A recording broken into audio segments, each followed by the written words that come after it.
everybody! Hoje a gente vai falar um pouquinho do some, do any e do no. Então presta atenção nessas dicas e vamos aprender definitivamente quando usá-los dentro de uma frase. Let's go?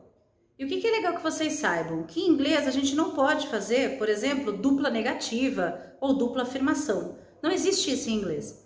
Em português existe, a gente pode falar eu não quero nada e o não já dá o sentido de negativa e o nada também. Em inglês a gente não vai usar dessa forma para falar eu não quero nada, mas sim eu vou falar eu não quero algo, o que em português pra gente causa uma certa estranheza. Mas vale lembrar aqui, presta atenção no que eu tô mostrando para vocês.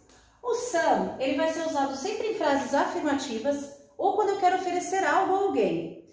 E eu tenho que lembrar sempre que ele tem uma carga positiva, certo?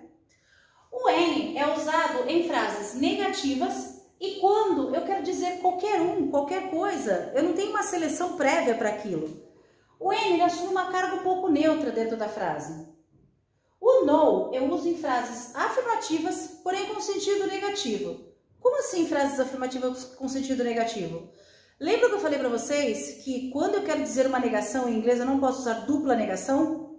Então eu não posso falar eu não quero nada, mas em inglês eu vou falar eu não quero algo. Então vai dar um sentido de uma negativa só dentro da frase. I'm gonna give you an example. Um exemplo de cada um para vocês.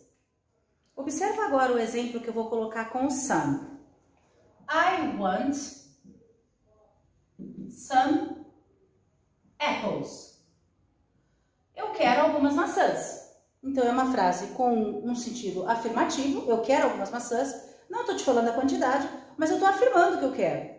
Se eu fosse oferecer para você, eu poderia falar do you want some apples? Lembre-se, eu não estou fazendo uma pergunta qualquer, eu estou oferecendo para você. Do you want some apples? Do you want some coffee? Então, eu estou oferecendo e isso eu posso usar o some. Em frases de cunho negativo ou até de perguntas, eu vou usar o any, mas naquele sentido de qualquer um.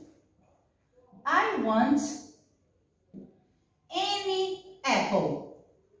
Então, imaginem vocês, que eu viro para vocês e falo assim, what kind of apple do you want? Do you want a red one or a green one? Oh, please, I want any apple. Qualquer apple, qualquer uma tá valendo. Já com o no, a gente tem que ter uma frase afirmativa que tem um sentido negativo. Vou usar a mesma frase das apples. I want no apples. Apesar de causar uma certa estranheza, essa frase é possível de ser dita. Então, I want no apples. I have no idea. I have no friends. Então, ele dá um sentido negativo para a frase. Esse no vai dar um sentido negativo para a frase.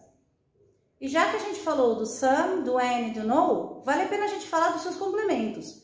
Eu tenho, por exemplo, somebody, someone, something, somewhere, somehow e vários outros complementos. E aí eu posso juntar um pedaço com o outro para usá-lo dentro de uma frase. Então se eu falar, por exemplo, somebody, vai dar o sentido de alguém. Mas ao mesmo tempo, se eu falar anybody, vai dar o sentido de qualquer um. E ainda se eu falar nobody, aí negativa é ninguém. One e body a gente pode usar na mesma pegada. Somebody, someone, alguém, alguma pessoa. Thing é usado para coisas. Something, alguma coisa. Nothing, nada.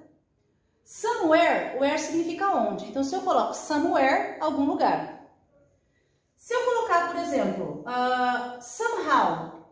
O how, em inglês, ele significa como. Se eu colocar o how com mais alguma palavra, ele vai ter um outro sentido. Então, how deep, qual a profundidade? How old, quantos anos? Mas se eu falar somehow, é de que forma? Somehow, de que forma que ele foi feito? Alright? Espero que vocês tenham entendido. E se pintou alguma dúvida, pode perguntar que a gente responde nos próximos vídeos. See you, bye bye!